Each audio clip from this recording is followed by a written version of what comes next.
everybody. I've been gone. I've been absent. I have some things to catch up with you. And okay, so let me get started. Yesterday was my birthday. Yay! Happy birthday to me. And I started out, I bought books online, 6 books. That was a gift from my husband and myself. I've gone a long time without buying any books, so that was it. And I'll show y'all when I get them.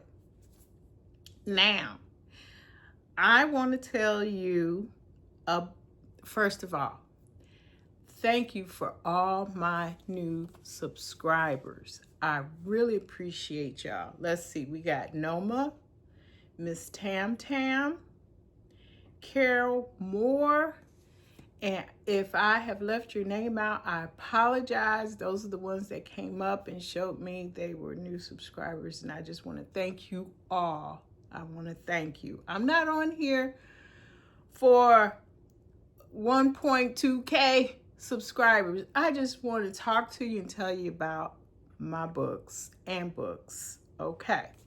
And I want to thank, a shout out to Chocolate Covered Pages, Kiona Chocolate Covered Pages. She's the one that told me about Pango Books. I've been selling my books via my bookstore and here at home on Pango Books, and I'm doing wonderful. So I ship them to you in a beautiful package. I make you a custom-made bookmark. So thank you, and that's doing wonderful. Now, I have been selling my first editions, my old school books, books from the 70s, 80s, 90s.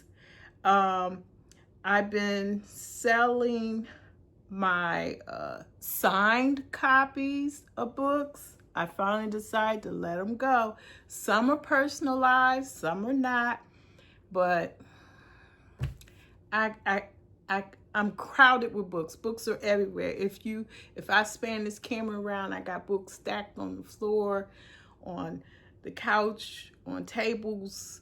They're everywhere, and not just here. This is in my home, but in my bookstore. Okay, so moving on.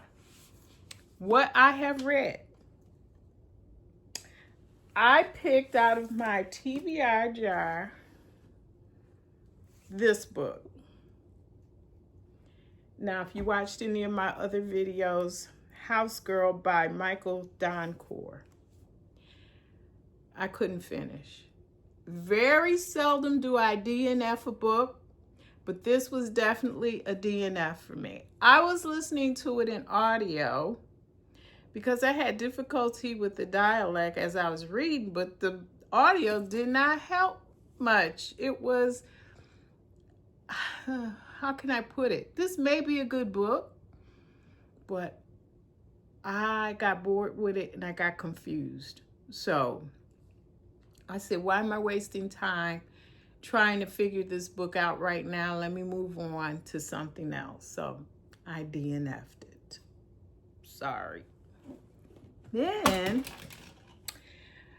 I finished in a series of Kimberla, Lawson, Roby, A Sinful Calling. This is the Reverend Curtis Black series. And she was writing these in the, 90s? Early 2000s, I believe.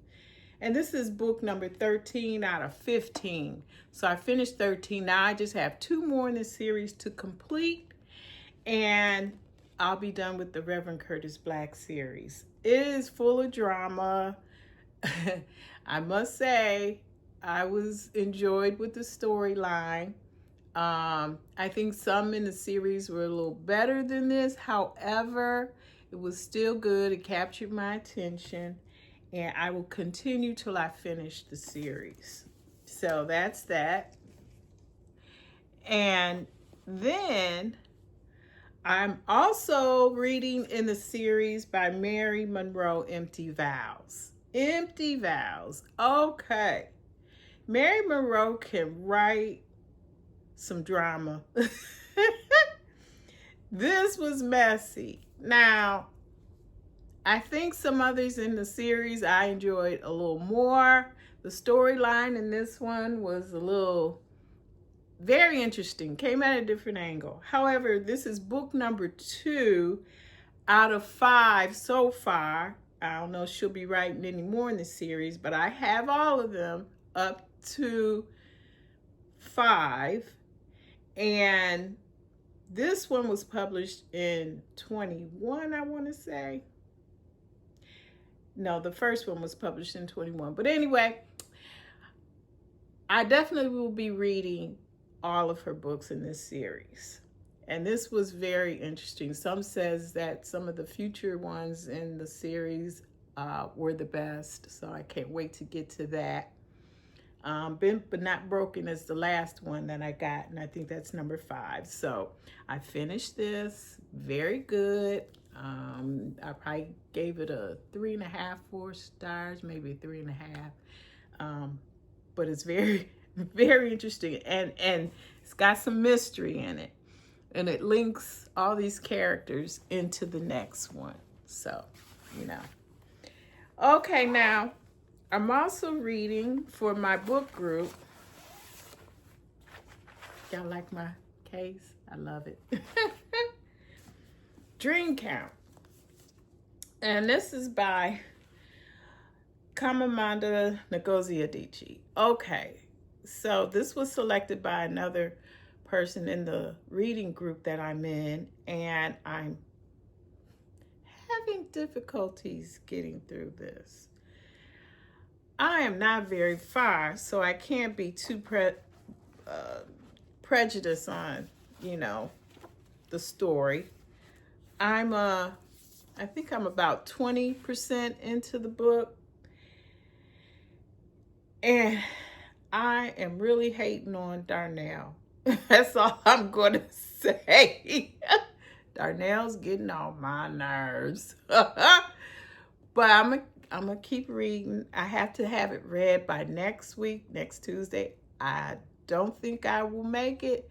However, I'll still join in the chat with my group and listen to other people's opinion, and I'll still finish reading it and do a review, whether I put it on my blog or just a general review. I don't know, but I'm struggling a little bit. It's not capturing my attention like I want. Maybe behind reading Empty Vows by Mary Monroe, I'm finding this a little more challenging. Give me some excitement. Give me something to sink my teeth into. So that's that. And I also received a book for review, and that is a small novella. I mean, very small. This is by Kaylon Hunt. I'm finding this interesting. I happen to, because I'm on the go a lot, I am on the go. I decided to download the ebook, and I'm reading it on my phone when I have downtime. Like when I'm in bed, my husband's asleep, I can read on my Kindle. When we're in the car and we're traveling about, read it on my Kindle.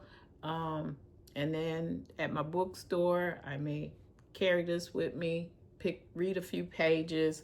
But this is an interesting guy. He is within himself, and he's learning how to open up maybe and be more sociable. He's dealing with some personal issues, which I'm learning about. I'm about 20% into this book as well. So, and I got to do a review. So that's that. Now, I also want to tell you what I've been doing. I had a 3-day retreat. And this retreat was a production for the Conservation Fund. And this is a group that helps rural development in small towns, and particularly rural towns. So we're a part of that, our organization, Main Street Marion, and we stayed at this gorgeous hotel. The retreat was in Montgomery, Alabama, and it was at the Elevation. Here is a lovely picture of the brand spanking new hotel. And I was so amazed by this hotel because it had features dedicated toward the history, Black history, okay? It has an in-house library, and I'm looking on the shelves of the library, and the majority of them are African-American authors, Black history, Black fiction. I own like 80% of the books I saw on the shelves. I'm like, oh, this is amazing. And they said you could read as long as it stays in the hotel. You have to be a guest in the hotel. You cannot check them out like a library, but this is what they, and they had a gorgeous statue. And then they had wrappings around their columns throughout the hotel, like leading across the skywalk to the other parts of the hotel, like a Afro-Cuban fusion restaurant. We didn't get a chance to eat there, but me and my husband are going to go back and we're going to take part of that. But these wrappings around the columns were a symbol of G's Bend. Now, G's Bend, if you don't know any history on it, is located in Camden, Alabama. And these are the ladies who quilt. You've heard about the quilters from G's Bend. And let me tell you, they were there and they were selling their wares. They had quilts and they had other items. And I wasn't about to pay $3,000 for a quilt. They were so beautiful. However, I found something that I could live with, and it's a pot holder. It's so cute. And on the back is a sign signature from Miss Doris Petaway Mosley, who is one of the quilters. I guess she's become very famous for creating and being at G's Bend. And it says, oh, let me put my glasses on. However, they had a ton of things. They had coasters, they had quilts, they had cushions and pillow coverings. And this says it's a G's Bend quilt. And it's from Kiara's Quilt Boutique, Doris Petaway Mosley. Yeah, and they told the story of G's Bend. Oh, what a history there. What a history. Okay, and so while we were there, we had 3 stops to make for the historic Blackbelt. One stop was in Lowndes County, where they set up camp. It was a church that was giving refuge to the marchers from the Selma to Montgomery March. Well, I don't know if you know, but they've added the town I live in, Marion, to that march. And so Marion is now part of the historic trail. It's Marion to Selma to Montgomery March. So look that up. There is definitely history. So we were at the Mount Olive, let me get it right. I think we were at Campsite 3, Mount Olive Church. And they served us dinner. It was very good. Thank you, Alex Bate.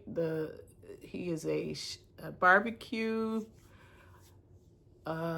expert here in Marion, Alabama. And he had the food for us. And it was delicious. Delicious. Okay.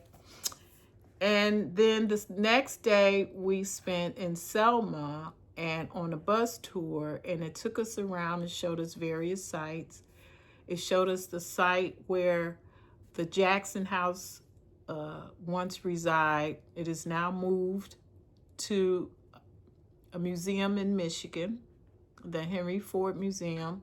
And it was the site where this lady, I believe her name was Miss Jackson, served dinners, and she hosted Martin Luther King and Coretta Scott King and others when they were preparing for the march, or whenever he came to Selma, because hotels wouldn't take him in.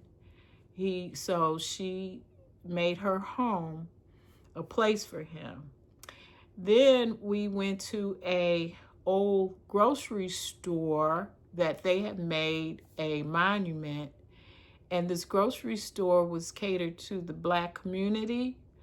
And Joanne Bland, who's a foot soldier, very interesting. She was part of the march at the ripe age, I think, of 11, maybe, or 9.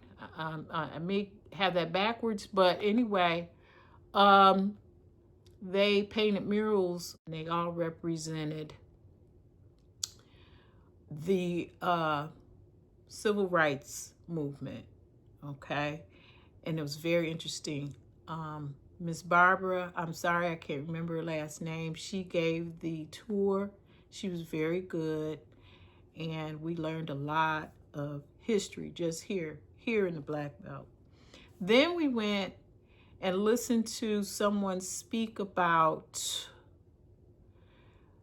it was Miss Lynda Blackmon Lowery, and she talked about, as a foot soldier at the age of 14, and this was Joanne Bland's sister, she turned 15 on the road to freedom.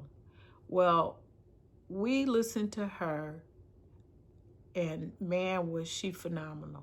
Just phenomenal. And not only that, she had the room, I don't think there was a dry eye. If it wasn't dry, it was near tears. I know I almost shedded some tears. I was holding them in.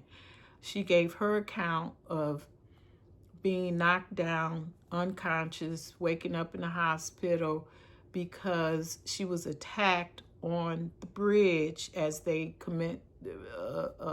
started to walk from Selma to Montgomery, and they were beaten and attacked, tear gas and other things. And she had stitches and knocked unconscious at the age of 14. She said this was her goal, to complete this march, and she did. And she turned 15 on that road to freedom. And they had her book for sale, and I purchased this book, and I will be reading it. It's not very long. It's by penguinteen.com. It is written, I think, for young readers to read. However, it holds a powerful story. And listening to her talk about it, and then we had a question and answer period, let me tell you. And the audience was mixed of people from as far as Hawaii, from Virginia, where else? Oh, Idaho, I believe. It was people from everywhere, black and white. And they found this very, very fascinating. So that was that. And the third day of the retreat, we spent it in Marion, here in Marion. Me and my husband helped host it at the Lincoln campus, the Lincoln Normal School campus, in their auditorium. And we heard another passionate history storytelling from Ms. Mary Moore, who talked about the killing of Jimmy Lee Jackson, who was the martyr, who started the march from Marion all the way to Montgomery. And then we also learn the history of Lincoln Normal School. So, all right, enough of that. Now, let's really talk about some books, what this channel is for. So, did you all know of these books? Now, if you ever heard of Geneva Holiday, here's Fever, and here's Groove. Geneva Holiday, Seduction, Heat, and Lover Man. Now, these books are written by Bernice L. McFadden. She is re-releasing them. She was writing under the pseudonym of Geneva Holiday, but they have been written by Bernice L. McFadden. And if you didn't know that, check it out. These have been re-released with new covers, and her name, they are now with her name on it, Bernice L. McFadden, and not Geneva Holiday. So look for that, all right? And these are, I believe, romance. So if you're not used to Bernice L. McFadden's romance side of her, there you go. So I know she writes her fiction and nonfiction very well, so I'm sure her romances are very good as well. Now, let me tell you about the books I have bought. Yay, book haul, a book haul. So since the last video, I bought some books, and I have here, I already mentioned, Bent But Not Broken by Marion Monroe. And this is the 5th book, I believe, in the series of, it says here, the Deep South Prohibition Era. Blooming with unpredictable twists and scandals, the latest Depression-era Alabama novel from award-winning New York Times best-selling author Marion Monroe tells of a mistreated wife who finally finds the love she's longed for, only to be plunged into deceit, betrayal, and murder. So there's some mystery. It's good. Her character buildup is just awesome. She will build up a character, and you want, whether you like them or not, you want to know what's going to happen. So I am definitely going to keep reading that series of books. I'm enjoying it.